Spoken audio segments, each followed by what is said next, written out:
John to make a confession of Christ as the Messiah, the Son of the living God. So we'll come back to some of that in a few minutes.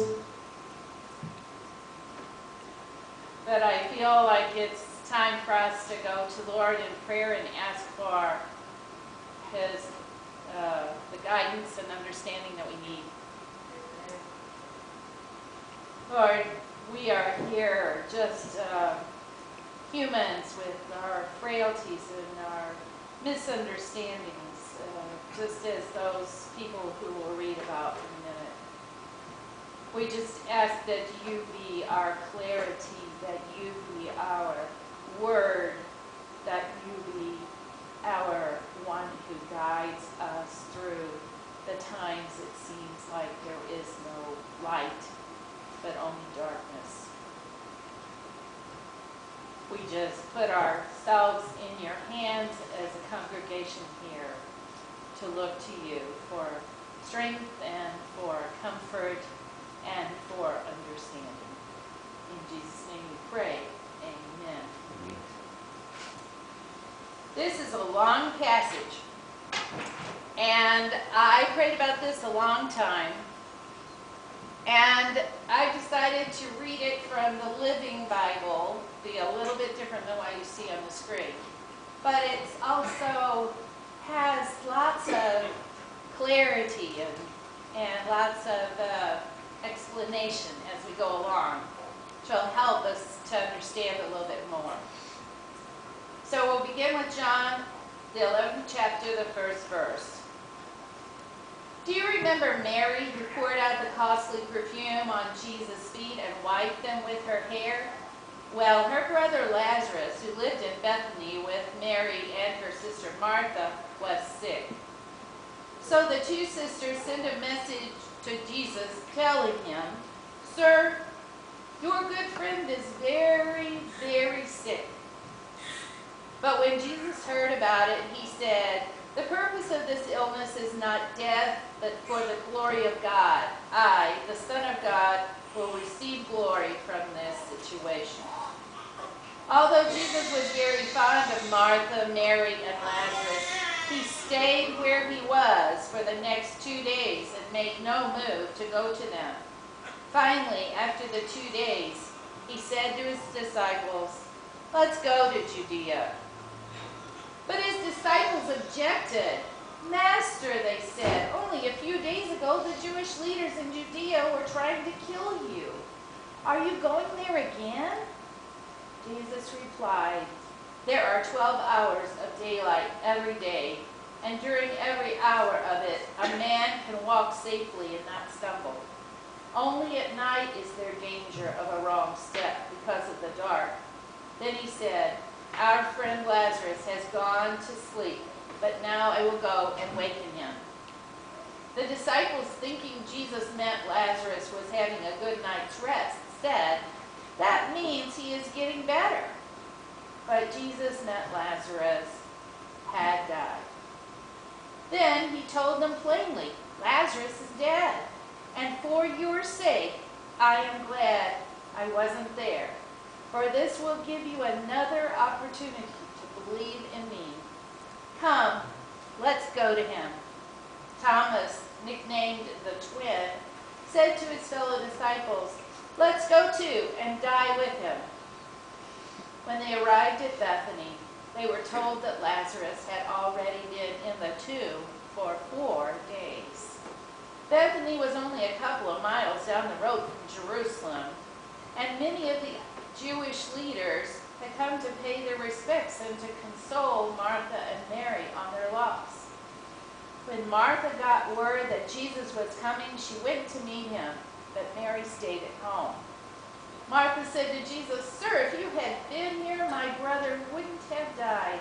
And even now it's not too late, for I know that God will bring my brother back to life again, if you will only ask him to." Jesus told her, "Your brother will come back to life again."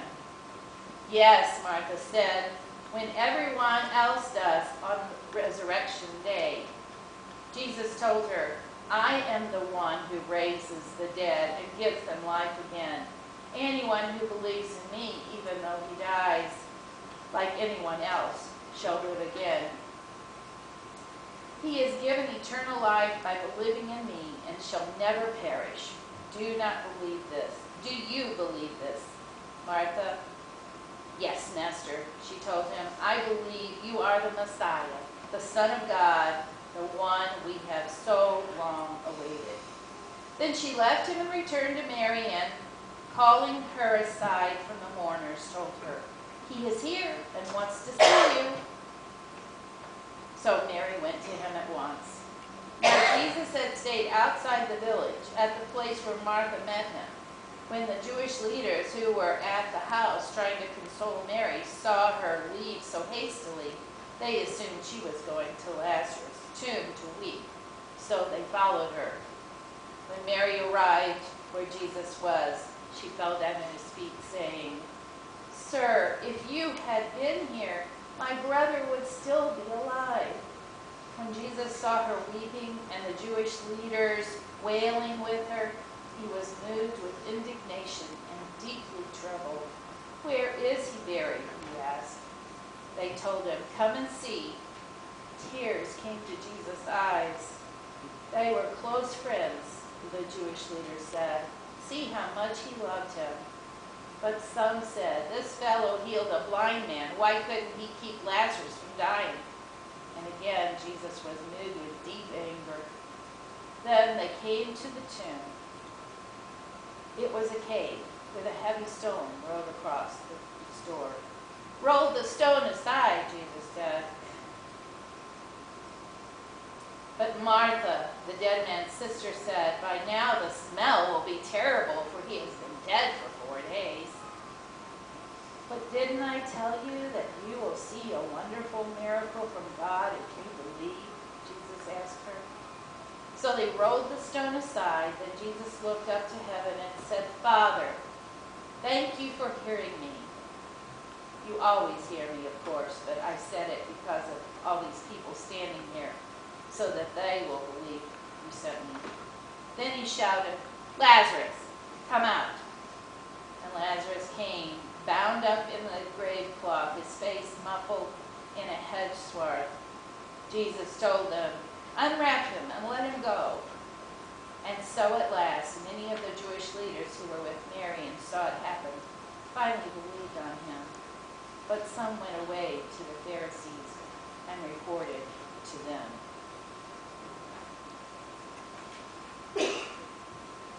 You know, this story has so many layers. So we're going to just look for a moment to kind of take those layers and kind of loosen them a little so we can see. And I use this literary tool of finding who, what, when, how, where, why. Kind of look at those little pieces that would sometimes ordinarily be looked over.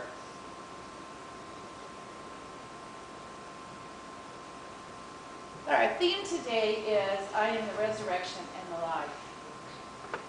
And we're going to really concentrate on that phrase, resurrection and life, because I think that's where Jesus was teaching his disciples to be aware, to keep listening for key words he would be telling them.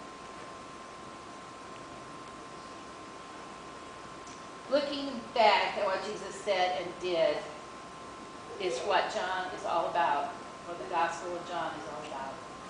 But they use the lens of the resurrection to look at these pieces in retrospect. The other Gospels are telling stories about Jesus so we don't forget, so that we know what he did. But the Johannine Gospel writers were looking for a specific outcome.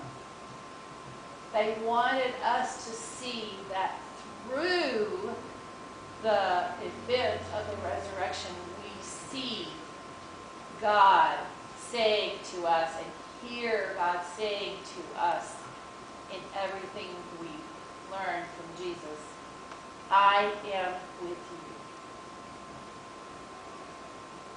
I think that's why Jesus chose this time to talk to them.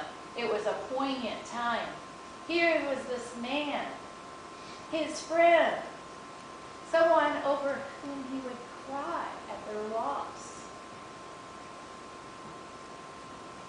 It was full of emotion. He was saddened, angered, disturbed by the events of the last few days. He wanted to let them know that the very gospel that they've been hearing him say in their ears all this time was alive. It was full of life. And he showed it when he turned and said, Lazarus, come out. He had the power of that life, the life-giving word. You know, the gospel writers of the Gospel of John had a bunch of time to think about this. It wasn't written right away. And they had a lot of time to think about what it means to be the resurrection and the life. They had a lot of time to decide that it was a unique and well thought out message that Jesus was giving his disciples. That the whole setting was based on relationship. That relationship between humankind and God, the Creator, is set up here in the Gospel of John. He says, from the beginning was the Word, and the Word was with God, and the Word was God. They aren't talking about a word. They are talking about a relationship. Words are no good without somebody to listen. They're useless. I could talk all day in an empty room. Wouldn't make any difference. Maybe to myself, but that's not a good hearer. It made a difference. That conversation with God was so that we could understand life and the gift that God was giving us. The what of the story is that the writer was trying to convince the reader, the hearer of the message, mostly the synagogue leaders at that time, that God's message had continued and continued and continued to be against them. And they weren't listening well enough. They had to be shaken and awakened. That's what John was doing. The writers were working together to get that message directly from that person who understood how God's message continues to be the same throughout history. I am with you. And we see the works of God as a relationship. Would the works of God be meaningful to you if you were the only one who had never felt a work of God? And it was just of the people around you? Feeling better, being healed, being encouraged? No. It's that personal relationship that makes it real. It was that personal relationship that Lazarus and Jesus had that made the time poignant, that made the time special. where Jesus actually called his name. Friend, Lazarus, come out. The win is now. The win of the story of Lazarus is now. The win of the story of the dry bones is now. Every one of us faces those challenges that are too great for us to imagine that the outcome will be good. I see it all the time when people lose their child to some terrible illness. They have no thought of this being anything good. It is only darkness and sadness, at least for those first few minutes. But we are not like those who have no hope, Paul says to the Thessalonians. We are not like that. What we are like is we are like those who are in relationship with God, who gives us, what's the word? Hope. Without hope, yes, life can be more tragic than we can imagine. Life can be harder than we can overcome. Life can be desperate if a person does not have hope.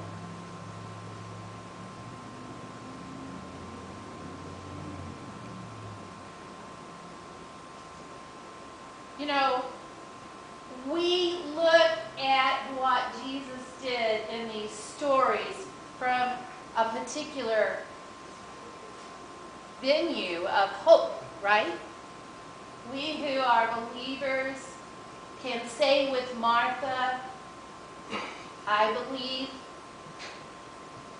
I know you are the Son of God, the one who was sent into the world. But we interpret that individually. When I need the strength to overcome this huge obstacle in my way, what should I do? Maybe there will be those who join in with me, and we grab that obstacle and we throw it down and we walk over it. Maybe I will have to take and meet that obstacle by myself. But I still have a message that through the ages came to the Hebrew people and came beyond them into our world. It gave us meaning. We have that history. We can understand what the Hebrew people went through. But, you know, as disciples, we have a particular spin on that, right? Each one of us is called by God through Christ's example to be the ministers of healing to a broken and fragmented world. That's our call to mission. How? Well, we are given the ministry of reconciliation. That's how. Since we have become reconciled with God through Christ, we can pass it on. We communicate through our words and our deeds and realize that logos that the Gospel of John talks about at the very beginning in verse 1, that's a conversation. It's not a word just to us. It's our word back. And our word back is, I believe. Sometimes all I can get out is a little squeaky whisper. Right? When the challenges of life seem way, way beyond my capability to meet them. But what we hear from Jesus here as he calls Lazarus forth, what we hear from Ezekiel as he's standing in the middle of all of these dead bodies that are just bones now. I am with you, God says. It's a conversation. It's a relationship. It's hope, born in us and through us to the next one and the next one and the next one. Because that is our mission. Not because we have to. Because it's living in us and through us. And it's resurrected. I was really amazed to realize there was such a difference. Lazarus was resuscitated in that time. He had to die again. But the message of resurrection is, even though one dies, they still will live. Jesus speaks it right here in the 23rd verse. Jesus told her, I am the one who raises the dead and gives them life again. Anyone who believes in me, even though he dies like anyone else, shall live again. He is given eternal life for believing in me and shall never perish. Jesus is asking each one of us this question. Do you believe this? Fill in your name.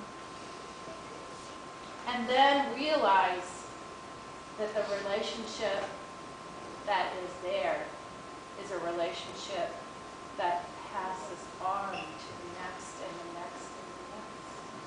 As we show in word and deed that we believe, even in the midst of the worst circumstances, we can be the one who can stand. Maybe pushed down, but never kept down. That's where my hope is.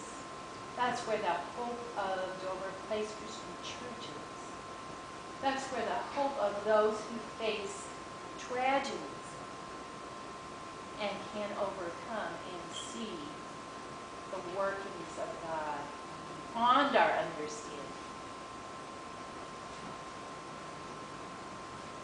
So, we are at the place where we will decide ourselves the answer to the question that Jesus asked Martha. Do you believe? And that's this time of invitation. So if you are wanting to make a change in that answer that you have been given, or you want to join this group, it looks like we're all here together, us, today, and some visitors who are at a good place at Zion Lutheran, I understand. Is that right?